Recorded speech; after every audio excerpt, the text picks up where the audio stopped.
Hello and welcome to episode 214 of my podcast all about knitting and crochet in my yarn shop here in Wiesbaden, Germany. I'm Kiko and today is January 1st, 2024.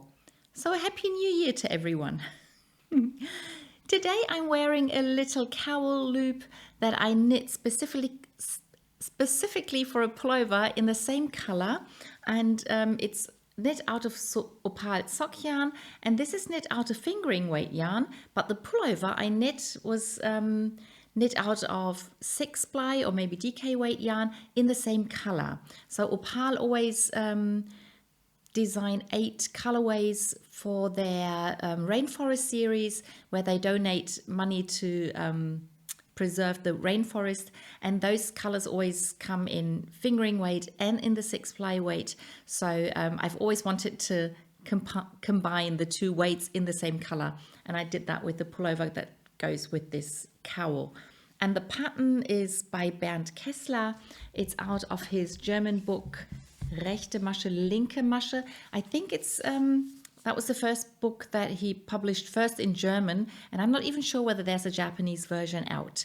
I don't think you can get any of his books in English. I think they're either published in German or Japanese. And I actually combined 2 different projects out of the book, because he has 2 of those cowls in the book, and one has these pointy bits at both ends, but only 3 on each end. So if you fold it over, you have like 6 of those points. And the other one has 6 points on the bottom of the loop, but none on top. And I combined the whole thing, and I did 6 of those points on top and on the bottom. So when I fold it over, I actually have like 12 of those points. Can't really always see them, but I thought it was more fun this way.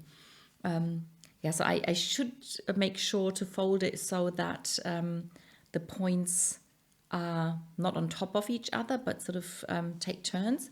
Then they'll be more visible. But anyway, just a little neck warmer.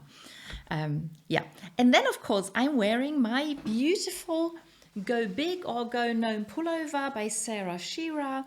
So you know I think I've knit all the gnomes, almost all the gnomes that she's designed so far, and I just had to knit the pullover. I also knit the hat. I did not yet knit the gloves, the mittens. Not quite sure I'm going to. Oh, and of course I knit the little earrings. So this is the tiniest gnome that she has designed so far. This is No Fun Like Gnome Fun. There are 3 different sizes in the pattern, and this is the smallest size, knit in fingering weight. You get a size that you can easily wear as earrings, or I would really like to knit some as stitch markers. So the idea is maybe to use a very thin cotton, so they won't sort of rub on the knitting itself, so they're a bit smoother than the wool yarn. There's an idea. I haven't done it yet, but I actually knit the earrings out of leftover yarn of this pullover and the hat, so they're exact same colors.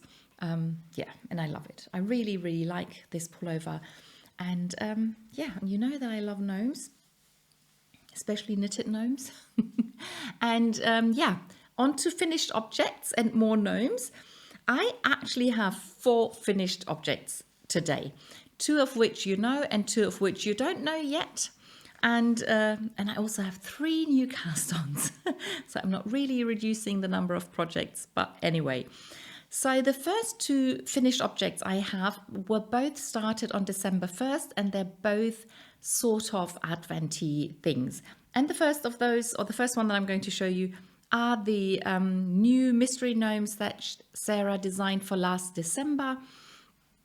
And the pattern is called No Matter What. And at first, in the story that always goes with the pattern, one of the gnomes turns into a snowman, and we knit the snowman. And I'd already shown the finished snowman, but I hadn't done any embroidery. And as you can see, I didn't do any embroidery. I just sewed on one of it's like a little charm, and then I added some beads. just to imitate the little tiny things that she embroidered. And they sort of look a bit like snowflakes, I think, the little shiny dots. And I really like the way this looks. And then in the story, the gnome turns back into a gnome, but not a complete proper gnome. So he keeps some of the snowmanish things about him. So his hat is not like a typical pointy gnome hat, but it looks more like the snowman hat. And he wears the same scarf. He doesn't have a beard anymore. And also with him, I didn't do any embroidery. I sewed on this button, which I really liked, and used the same beads that I used on the snowman. And I'm really happy with the way they look. And I thought there was a very, very fun mystery knit along this year. I really enjoyed it a lot. And yeah, these are my two finished. So this is the gnome and this is the gnome man. Or snowman, not quite sure how to pronounce that, but yeah, that was a really fun knit. And yeah, all the gnomes everywhere. So that was one of the Adventy projects that I was working on during December. And the other one was, of course, the stocking that I knit from the pattern by Anna and Carlos. It was a free pattern during December, and then or until Christmas, I think, and after Christmas it turned into a paid-for pattern, but by then I had almost finished it. I actually knit the ribbing after Christmas. I didn't get it done before Christmas, and yeah, but that's okay. I've finished the pattern, I did the ribbing, I've already washed the stocking. I didn't really block it, I just laid it down to dry, but I'm really, really happy with it. So the original colors were white, green and red. So the white was the white, the dark blue was knit in green, and the light blue was knit in red, so that with the original you have red hearts, which sort of makes sense. I think I prefer these snowflakey patterns in blue, and then the people were knit in red, and then they said this sort of looks like a Christmas tree with a red star on top, and these could be candles with a little flame. But I do really like the blue stars on top of the trees, and could be blue flames. If they're really, really hot, they might be blue flames. Yeah, so this is the Christmas stocking by Arne and Carlos. I really love it. It's the first kind of, this kind of stocking that I've ever knit. It's probably going to be the last because I really enjoyed the knitting, and I think this would make a nice present. Or one of my friends said she wants to knit several of those and use that as sort of packaging for her Christmas presents, depending on what you give. I think most of the books that I gave away wouldn't have fit inside, but if you give things away that would sort of fit inside, it's a fantastic gift wrap something. And basically it's two presents in one, then they get the stocking and they get whatever is inside. Yeah, very happy with that. And then during the holidays, I started and finished two little projects. The first one that I did is a little hat that I knit. The main color I used is the Westfalen yarn. It's a German yarn. It's a little German company, and what they do is they try to use German wool that grew in Germany, and instead of sending it off into some other countries to have it processed and then brought back to Germany to sell, she founded that company so that the whole yarn would be processed in Germany and then sold again in Germany. And I used to knit, I've already knit several things with this yarn, but then last year there were some problems and I didn't really use it at all. And then I worked through the problems at the end of the year, and I promised to start knitting with it again. So I chose this light brown color, which of the four colors that there are is probably my least favorite, but I wanted to make sure I knit something that I don't keep because everything else I always wanted to keep. And so I want to make sure that this stays in the shop unless I sell it. So what I did is I used this as the main color. I picked some leftover 8-ply sock yarn by Opal. I was quite aware that there's little contrast between the two colors, but I thought it'd be fun to try a color work pattern anyway. So I picked up my wonderful Knittivation Stitch Dictionary by Andrea Rangel, and I chose one of her patterns, and that went with the number of stitches that I had, and I knit the pattern. And originally what I wanted to do is, after I finished the pattern, I wanted to go back to just using the main color, but then I thought it's kind of boring to stop using the colorful yarn, so I just improvised the decreases. So there's no pattern for the hat. Don't ask me to write one because that's not something I can do. But I'm quite happy with the way I improvise the decreases, and yeah, and I'm quite happy with the hat. It's a bit too short for me. If I wanted to keep it, I should have knit the brim a little longer or the hat a little longer, but otherwise it's really fine. The yarn is it's a rather rustic yarn, so it's not too soft, but it's not really scratchy either, and it's really warm. So if somebody who's not very sensitive might be really happy with a warm hat that also sort of it doesn't get wet that easily, because the water sort of takes time to sink into the yarn, if you know what I mean. Yeah, but really happy with the hat. And then the last little project that I finished is a pattern from the book Originale. It's in English, the book's called Originals, and these are all, or a lot of, the original patterns that Martina Behm has designed throughout her career. And there's a pair of mitts, fingerless mitts in the book. They're called Tough and Toasty, and I was never really interested in knitting them because they seemed a little too small. But then a friend of mine knit them, and I really liked the way they looked when she knit them. So this is the Tough and Toasty mittens, fingerless mitts in the book, and they seem really short, and she used very thick yarn, so somehow I wasn't too happy with the way they looked. But as I said, the way my friend knit them, I really liked them, so I decided to try them and knit them for my husband. He works at the computer a lot, and he works from home a lot, and sometimes he gets really cold hands, and I kept saying I should knit him some wrist warmers or something, but I never got around to doing that. And then when I saw these, I decided to knit him a pair just to see if it helps him to have warmer hands while he works. And the pattern is written in a way that you can use any yarn weight. So that's why my friend used a different yarn weight than is in the book, because you can use whatever you want, and then you knit to, the pattern always says knit until it fits from here to there, and then you do this until it fits on this part of your hand.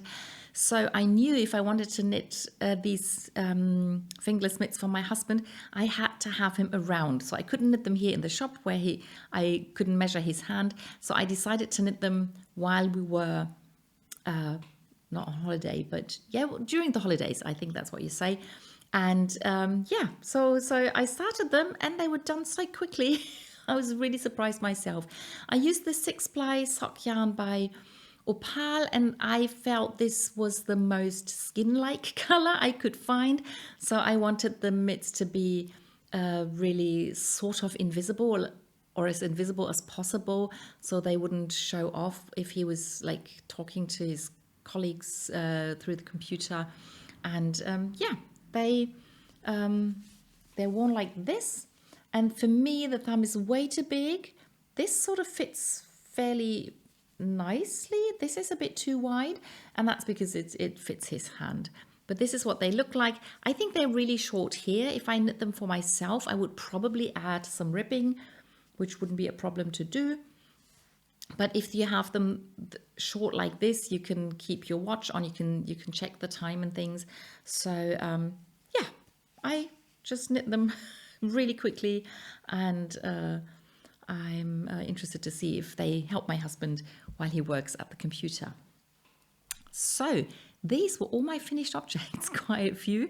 Then, and also 2 new projects. Oh, that actually means I have 5 new projects today. I didn't realize that the 2 finished ones were new as well. A lot of new things. I have to hurry up a bit, I guess. So I usually, after the finished object, I continue with my socks. And so I finally cast on another sock that's not a banana sock. And the motivation to start these socks was the fact that I knit those tiny little swatches that you might remember, and I used a lot of like solid color yarns that I now want to keep using and work with. And I also had this yarn lying around. It doesn't have a ball band anymore. I'm not quite sure whether it's from the subscription box or whether it's a rainforest colorway. Could be both. Could have been first in the abo and then as a rainforest color. I don't know. But I've obviously done something with it before, can't remember. But I decided I wanted to use this color and combine it with two of the solid colors and do a colorwork sock. And I picked this book. It's called Soxx Look. Not quite sure whether that's out in English. I'll check it out. And if it's available, I'll link it underneath the video. Otherwise, I'll link the German book, because with all the color work charts, you can work from the chart as well as from the text. And I went through the book and looked for a nice pattern. And I decided to use this pattern. This actually uses 4 colors. I decided to stick with the 3 colors. And of course, my sock looks completely different. So I used the purple as the color that's in the ribbing. And then I'm using the colorful yarn as the background color. And this is what my sock looks like at the moment. So I did the purple ribbing, then used the purple and the colorful yarn.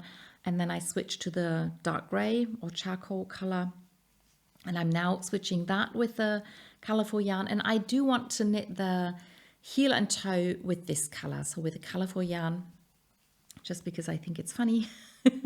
And I've decided this is the whole cuff that I'm going to knit. So in the book, it's a lot longer, but I wanted it a bit shorter. And I'm just about to start the heel now. A lot of fun.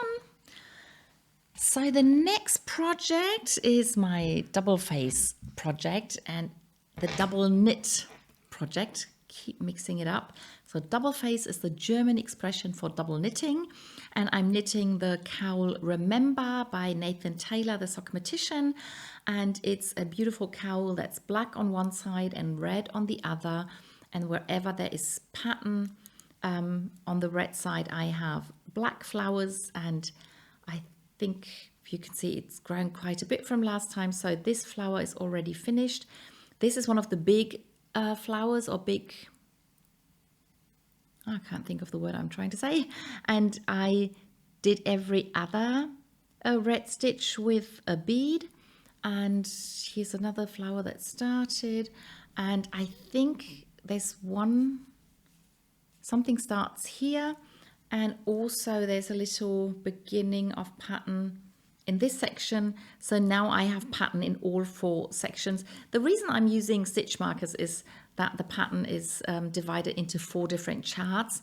And to make it easier to follow the charts, I put the stitch markers in.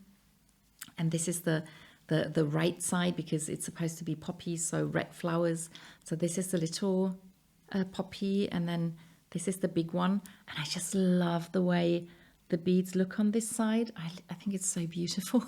I just can't wait to continue knitting on this. It does take some concentration because I have to keep watching the chart and counting stitches, but I don't mind doing it. I love doing it. And I think this is the 5th needle that I've put into this project, and I'm very happy with it now. It's the Knit Picks Knit Pro interchangeable needle with the wooden tips, and I'm really comfortable knitting with those now.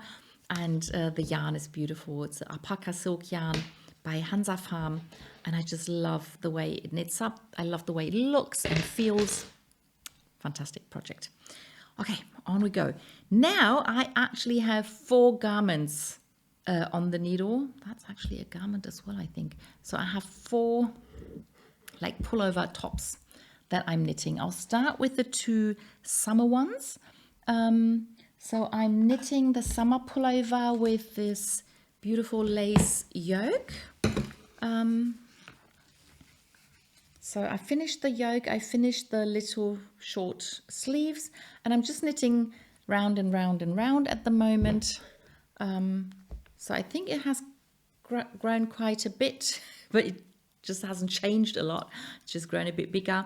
I still have quite a bit of yarn left. I did weigh the yarn that I need for one round, and I think it's like half a gram of yarn that I need for one round. So depending on how many rounds of ribbing I want to do, I think there was 6 on the sleeve. That would be like 3 grams, maybe plus 1 gram to cast off. Yeah, so there's still quite a bit of knitting that I can do, and I'm quite confident it's going to be long enough with the one ball of yarn. And then the other summer pullover I am making is the crochet one, where I'm crocheting squares from Shelley Husband's book, Granny Square Patchwork. And this is the second piece I'm crocheting, and this is the one with these wavy pattern. And I think I only crocheted almost 2 rounds, and then I ran out of yarn, so I couldn't continue. And I think the next round will probably repeat this pattern again, and I need this pattern 2 more times, so it'll be quite a big round circle before it finally turns into a square. Yeah, really enjoying that. Pure Cotton by Wolle Rödel. And then I continued knitting on my Suchtlappen, this strange name, but it's a slip over or sleeveless pullover. I'm knitting with the 8-ply sock yarn by Opal, this beautiful color, and I've split for the armholes. So I added, I'd finished knitting the first 150 gram ball and then decided it wasn't long enough. So I used one of the, I had 2 leftover balls of yarn. One was from the wrist warmers that I knit, that my friend started knitting, that I finished, and the other was from a friend of mine who gave me her leftover yarn. And one of the balls of yarn that I'm using was also from her. She didn't need it for her pullover, so I had 2 leftover bits, and one of them I knit onto the bottom part of the slip over, and then I decided it was long enough, and I started the back. I improvised some short rows. They're not in the pattern, but that's why I know that this is the back and this is the front. The front's a bit shorter, and I started with the back. I started knitting the ribbing, and the interesting thing about this design is that because you do the lower part in stockinette and then you switch to ribbing, you don't have to do any decreases for the armhole, because the whole thing is just going to sort of pull in a little bit, and it will look like you did armhole decreases. And also because it's ribbing, it won't roll. The edge won't roll. You don't have to add any ribbing afterwards. So it's a very, very simple knit. And I will just knit straight up until I'm happy with the length of the armhole and the overall length. And then if you follow the pattern, you cast off. You do the same on the front, cast off, and then you just sew a bit of the shoulder together, and you keep the rest as your neckline. Not quite sure whether I'm going to do it like that or whether I'm going to try and Kitchener stitch the 2 pieces together, or maybe do a 3-needle bind off. Not quite sure about that. I will probably knit to the height I want and leave the stitches so I can make the decision later. And then the last pullover that I'm working on is also Opal 8-ply sock yarn. But it's a colorway from this year, and I'm crocheting a pullover. And I think the last time I showed it to you, I was trying to check whether I had the same number of stitches for the front and back, and I was working on how to do the beginning and end of round. And I sat down, did all the counting, and looked at the pattern to be really sure with what stitch I need to finish and start the round, and I figured that out. I found out that I had the same number of stitches for front and back, but I also realized that it's really hard to tell like the inside from the outside, because it basically looks the same. It's the same pattern, and but it makes a difference from how you do the increases and how you start and end the round. So I put this little stitch marker or progress keeper in just to show me that this is the outside. And then whenever I start or finish a round, I'll know what to do. Okay, and yeah. So this is the beginning, and my stitch. Yeah, this is where my stitch is. I put another stitch marker in just to not unravel it. So this is the back, and this is where because I'm knitting, I'm turning around every time I get to the end of round, so the colors will not always match up that come together here, but in the front the stripes will just go round smoothly, and yeah, it already looks like a little raglan pullover. Really happy with it. Okay, then what else have I got? Yeah, I have my last new cast on. No, it's not true. It's the second to last new cast on, and that was the Christmas cast on that I did with my sister. My sister and I did not spend Christmas together. We spent part of Christmas Eve together, but then I went to visit my family-in-law, and but we had decided on a Christmas cast on beforehand, so we did that even though we weren't together. We're still casting on the same project and texting and talking and thinking about each other. And the yarn that we're using for this is called Wollmeise lace. So Rohrspatz Wollmeise is a German hand dyer, and I think they have lots of yarn in 150 gram skeins, and Martina Behm loves to, or used to, design a lot with their yarn. But when they dye lace yarn, they usually dye them on 300 gram skeins, and that's what I bought. I bought this color for myself, not a big surprise. I'm using blue, and I bought one for my sister in a very pale lilac color, I think, and we decided at some point years ago to knit skirts with it. And I wanted to knit the Evenstar shawl pattern by Susan Pandorf from the Lord of the Rings pattern collection. I'd seen someone knit a dress out of that pattern, and I really liked that, but I didn't want a dress, I wanted a skirt, and I'm not sure the 300 grams would be enough to do a whole dress. But I decided to follow that example and make a skirt out of the shawl pattern. I've knit the shawl pattern before. The only time I took part in the worldwide shawl swap something, I knit that shawl and I gave it away to someone. And but ever since I wanted to knit it again as a skirt. And what I did is I just omitted the beginning of the shawl. So the shawl starts in the middle, probably with 8 stitches, and then you increase. And I didn't do all that, but I cast on 144 stitches with a provisional cast on, so that I can add some ribbing afterwards. I want to add it afterwards because I'm not quite sure if the yarn is really going to be enough to do the whole skirt, and I would rather have the yarn for the sort of outside of the skirt, and I can use a different yarn for the ribbing. That's why I started with the provisional cast on, and I finished knitting chart 1. And the Evenstar shawl was inspired by Arwen, the character Arwen from the Lord of the Rings series. And this is sort of her symbol, I think, the Evenstar symbol. I think she has, in the film, she has a necklace that sort of has a shape like this. And so there's some very special stitches used in this pattern. And then there was an increase round, and now I only just started the second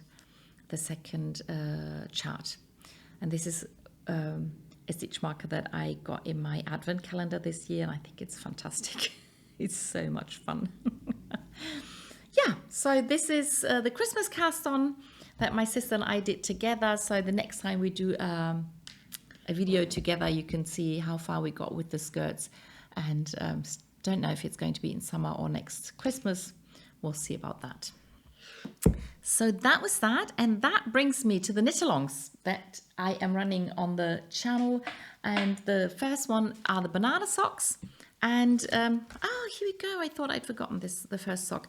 So I was knitting another pair of banana socks out of another colorway from the Black Dragon series, and I finished the first one. That was almost done before Christmas. And again, I forgot to do the toe that I wanted to do, the classic toe. And again, I ended up knitting a star toe. I remembered halfway through, and I was just too lazy to undo it. But I started the second sock. Again, the stripes run very differently without me having to do anything about it. And I'm, yeah, like almost halfway through that one and looking forward to finishing it. And I started another banana sock. So I said once I finish this one, I want to do one more pair of banana socks using a different weight of yarn, and a pair that I can sort of keep not for myself but in our house, so they can be like guest socks if guests get cold feet. And because the banana socks aren't knit to a certain size, anybody can wear them. And I picked this wonderful color from this year's 8-ply collection, and these are going to be very bright and happy socks. And I did not do any ribbing. So with all the banana socks that I knit so far, I always started off with some ribbing, and then I went into the pattern, which means that on one half of the stitches the ribbing continues, and then the other half gets the stockinette and reverse stockinette stripes. And my sister knitted or started her banana socks without ribbing, and I decided to sort of copy her. And I think the fun thing about this is that the sock is higher at the back of the leg than in the front, and I think that's quite fun. I think it's especially interesting for shorty socks, but even if they're longer, it doesn't matter if they're a bit higher on the back of the leg. I quite like this. So haven't got too far. I cast on 4 stitches more than I would usually do with this weight of yarn for myself, to make sure they also fit bigger feet. So I'm knitting with 44 stitches. I usually do 40 stitches for myself, but because of the ribbing in the back, they won't be too big for me. I could wear them if I wanted to, if I really wanted to wear this color just for fun, but most of my guests should be able to wear them as well if they wanted to. So that's that. And then the last project is the other knit along that we're knitting, that we're doing, and that's the haramaki and reversible hats knit along. And I'm still knitting black. I kept knitting and trying it on and measuring it and knitting and trying it on, and I've now decided I'm going to add 4 more rounds, and then I am going to use the colorful yarn no matter what. And then I really wanted to do that like yesterday or the day before, but then I just ended up knitting other things. So 4 more rounds in the black. I promised to do that this week, and I promise to start the colorful yarn, which is a sort of special colorway of Black Dragon. And then next week you will finally see a different color on this project. Really looking forward to it. Yeah, so that was again quite a lot, but I think it's a nice start into the year. I hope you enjoyed the video, and I'll see you in the next one. Bye!